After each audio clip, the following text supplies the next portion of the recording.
9 hours, 9 persons, 9 doors. The infamous 999. It was made or produced by Aksys Games.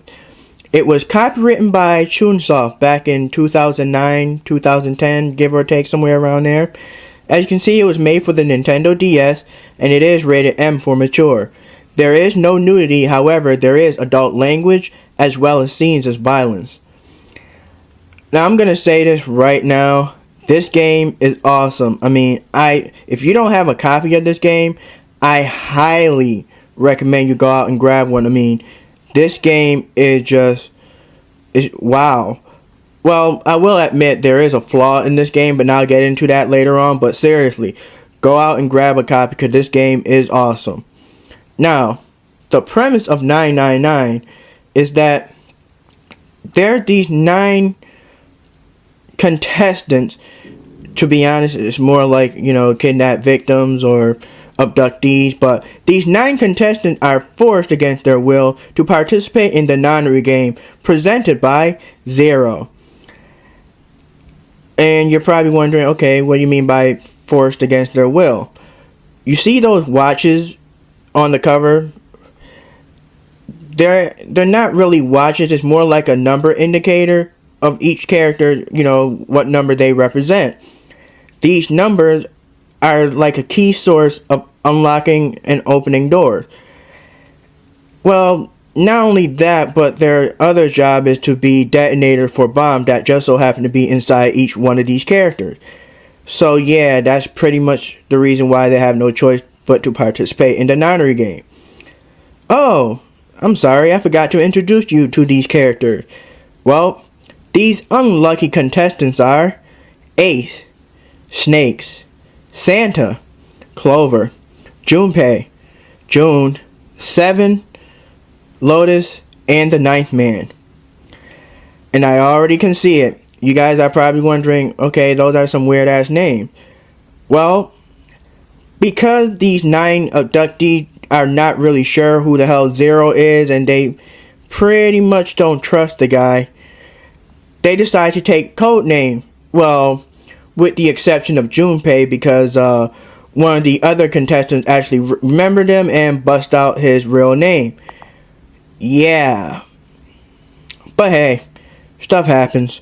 Anyway, the location of this nonary game is being held inside a giant ship. The unlucky news about that is that the giant ship happened to be sinking. Just to make this game even more interesting for the contestants. So pretty much this is more of a survival game. They have to, they must figure out a way to escape the ship. Now, the way it plays out is that there's these 9 doors, and each door, as I already mentioned about the watches, has what is known as red. It's like an unlocking mechanism where it takes a series of numbers to finally match the digital root that the door needs. Now, you're probably wondering, digital root. Now, some of you may actually recognize digital root, or probably had experience of it back in math, in school. But for those of you that are not familiar with digital root, it's a form of numerology. And pretty much, I don't want to get too much in details about numerology. The basic thing I can tell you is numerology is basically a study of relationships between numbers. But if you want to know some more about numerology, look it up. Anyway, as I was saying, the red is pretty much what helped unlock these doors. Then they gotta instantly find a dead to pretty much call off the detonation to be canceled. Yeah, like I said, each one of these contestants have bombs in them. Now, the character you'll be playing as just so happens to be Junpei, which pretty much is no surprise since everybody else had code names.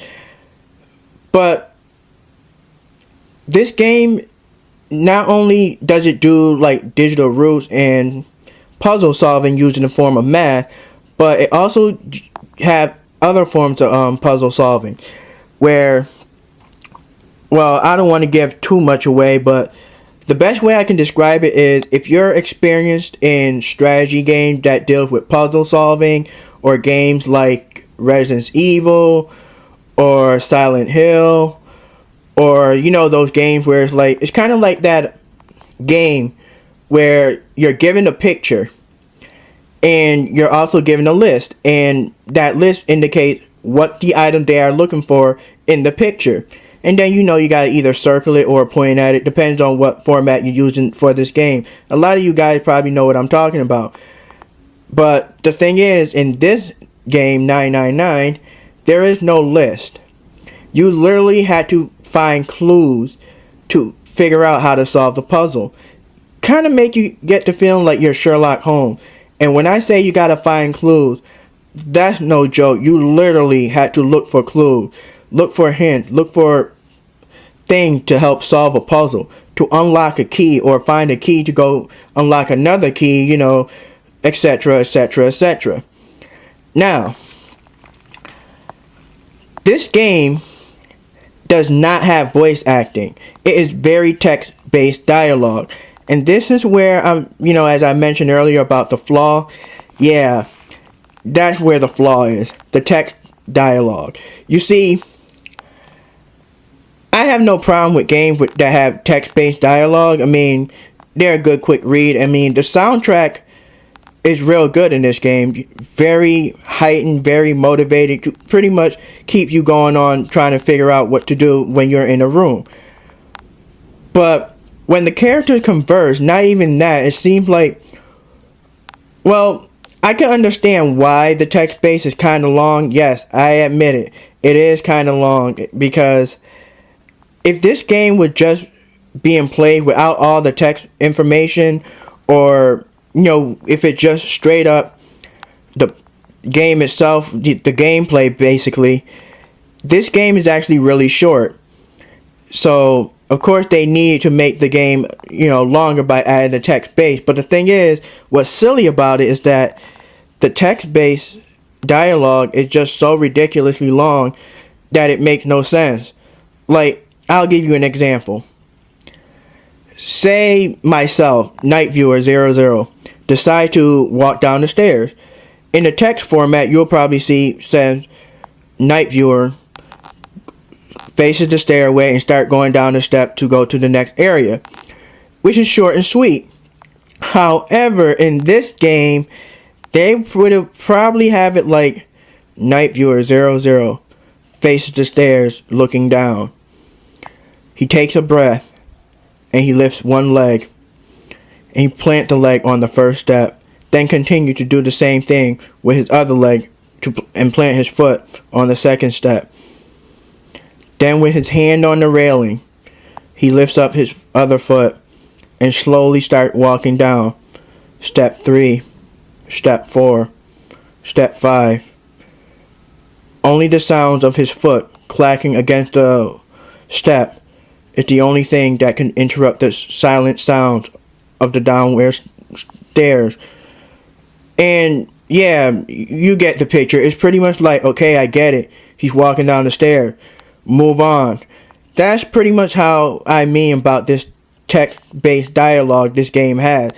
It kind of long, and this is actually a plus, when you beat the game and you decide to, and this game does have replay value, by the way. If you beat this game, well, when you beat this game and you decide to play it again, the makers of this game was so kind enough to pretty much give you a function where you can either skip or zoom past all that text dialogue. Now, as I mentioned, this game has multiple endings, and I highly recommend you guys, if you're going to play this game, to play this game without using cheats or looking online to figure out how to solve some problem, because this game is actually fun and it's actually very creative on how you got to look for clues and things, and especially the location where these things are. Not only that, but whenever your character Junpei is conversing with another character, there may be moments where you are given option to select a certain answer. Whatever option you choose actually affects the ending of the game. And not only that, but whatever choices you make when you look for doors, whichever doors you choose to go through also affects the ending of the game. Now, I played this game twice. When I first played this game, I actually got the normal/safe ending, And I wasn't I was actually surprised about it, to be honest, because, I was just going with the flow of the game, trying to figure things out and just wanted to see, okay, I wonder what ending I'm going to get. Then once I beat the game, I looked online and found out, oh wow, I unlocked I just did the normal/safe ending, which actually unlocked the ability to play and get the true ending. And I was like, hell yeah, I want to find out the true ending of this game. So I played it again. Seriously, right away. It's like right after I beat the game and after the whole end credits and everything like that, I checked online, found that stuff out, and immediately played it again. I mean, that's how good this game is. It has multiple endings, and it gives you a lot of replay value, which is definitely worth money. Every bang for your buck, so to speak. Now, I'm not really sure exactly how many endings this game have, per se, but I did manage to get the true ending, and like I said, wow, this game is definitely worth being in your collection. So, yeah, like I said, I highly recommend you play this game without using cheats and stuff, and it's really not that hard to figure some things out. I mean, there are some puzzles here and there that, from my experience, you might get stuck on, but it's one of those things where it's like you gotta sort of figure it out. Oh, what's cool about that though is some of the puzzle, if you get to any of them where it seems hard, this game actually supplies you with a calculator, notepad, files, and pretty much, where you can try to figure out how to solve the puzzle using those functions, which I thought was actually pretty cool. Make the game play really much more fun. And not only that, even though you're playing as Junpei, you kind of get the feeling like you're being Sherlock Holmes, you know what I mean? The fact that you're looking around for clues. Because the goal of this game, obviously, is to get off this giant sinking ship, sorry about that, to survive, but also to find out what is the link between all these other contestants. Why is Junpei forced to play this game? Who is Zero exactly, and what's this whole deal about the nonary game? What's the history of it? And why are these contestants just, instead of being asked, why did they get kidnapped? What was the point? And trust me, this game is definitely worth it. I highly recommend it. Go out there and grab a copy if you don't have one. And yeah, $9.99. Oh, as I mentioned, the gameplay itself is really fun. And without the text-based dialogue, this game would have been really short. I don't know exactly how long the game is per se, but for me, it took me one day to beat the game, and within that same day, I beat it again. But like I said, I used the function that the makers gave where you can skip the dialogue. But I'm rambling right now. Seriously, go out and grab a copy. Later.